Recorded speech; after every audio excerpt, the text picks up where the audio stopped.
Assalamualaikum warahmatullahi wabarakatuh.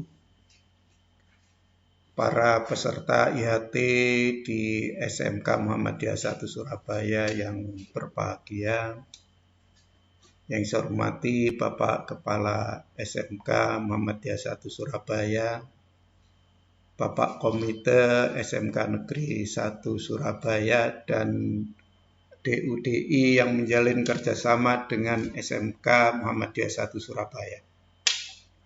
Pada saat ini saya akan memaparkan komponen kurikulum operasional di satuan pendidikan sebagai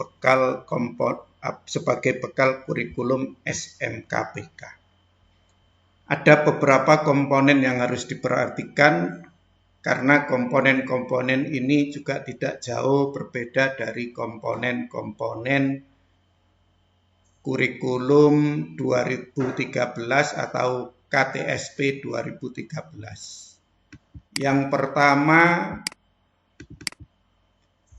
ada karakteristik satuan pendidikan, di mana isinya adalah dari hasil analisis konteks, kemudian dirumuskan karakteristik sekolah dan menggambarkan keunikan sekolah dalam hal peserta didik, sosial budaya, guru, dan tenaga kependidikan. Karakter ini melingkupi satuan pendidikan dan program keahlian. Yang kedua adalah visi, misi, dan tujuan. Sedangkan untuk mengembangkan visi itu harus menggambarkan bagaimana peserta didik menjadi subjek dalam tujuan jangka panjang sekolah dan nilai-nilai yang dituju.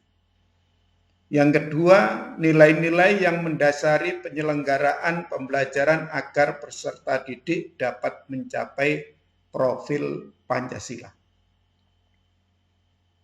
Jadi profil Pancasila ini kalau di K13 adalah penilaian sikap.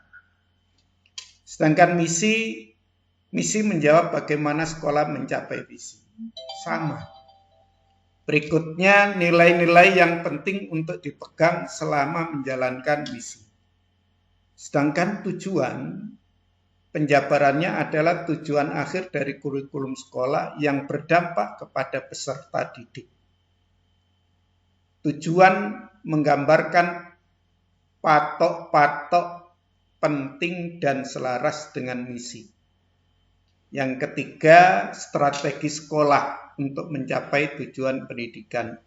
Dan yang keempat adalah kompetensi karakteristik yang menjadi kekhasan lulusan sekolah tersebut dan selaras dengan profil Pancasila. Komponen yang berikutnya adalah pengorganisasian pembelajaran. Ini sudah tertuang dalam struktur pembelajaran.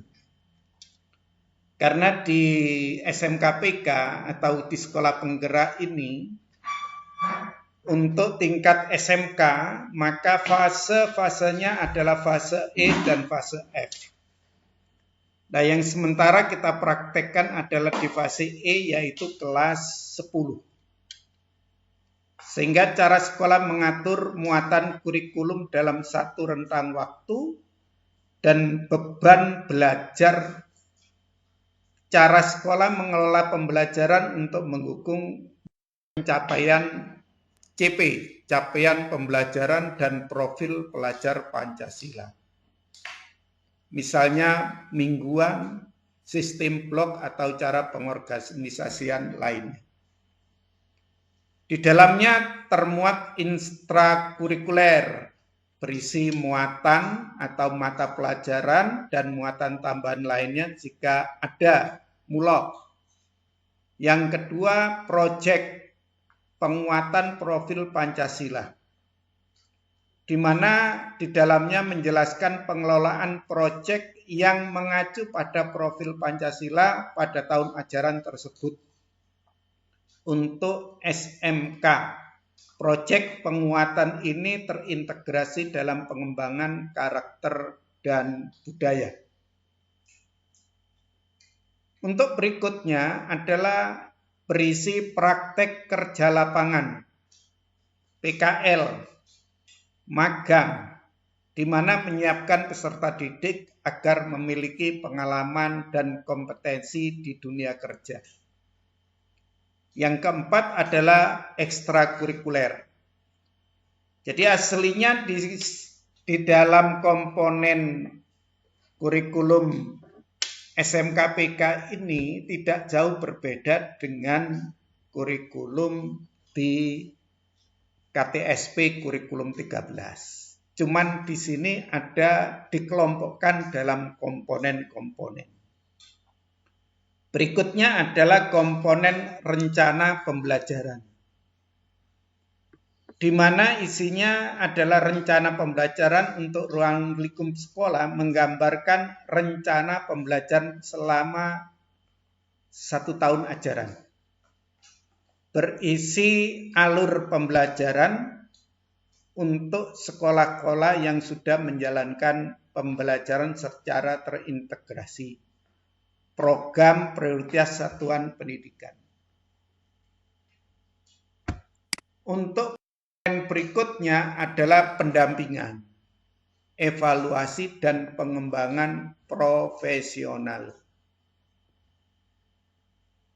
Kerangka untuk pendampingan, evaluasi, dan pengembangan profesional yang dilakukan untuk meningkatkan kualitas pembelajaran secara berkelanjutan di satuan pendidikan. Pelaksanaan ini dilakukan oleh para pemimpin satuan pendidikan secara internal dan bertahap sesuai dengan kemampuan satuan pendidikan. Komponen terakhir adalah lampiran. Seperti biasa ada rencana pembelajaran, ada profil Pancasila, dan referensi landasan hukum atau landasan yang lain yang kontekstual dengan karakteristik sekolah. Jadi kalau di kurikulum K13 itu landasan hukum ditaruh di depan, tapi di kurikulum operasional di satuan pendidikan ini ditaruh di lampiran. Demikian yang bisa saya paparkan. Mungkin ada pertanyaan-pertanyaan, dipersilahkan. Demikian materi untuk kali ini. Untuk yang pertama dalam rangka pembekalan atau pendampingan di SMK PK dan di SMK Muhammadiyah 1 Surabaya ini adalah sekolah yang sudah diterima untuk menjadi sekolah PK. Demikian, wassalamualaikum warahmatullahi wabarakatuh.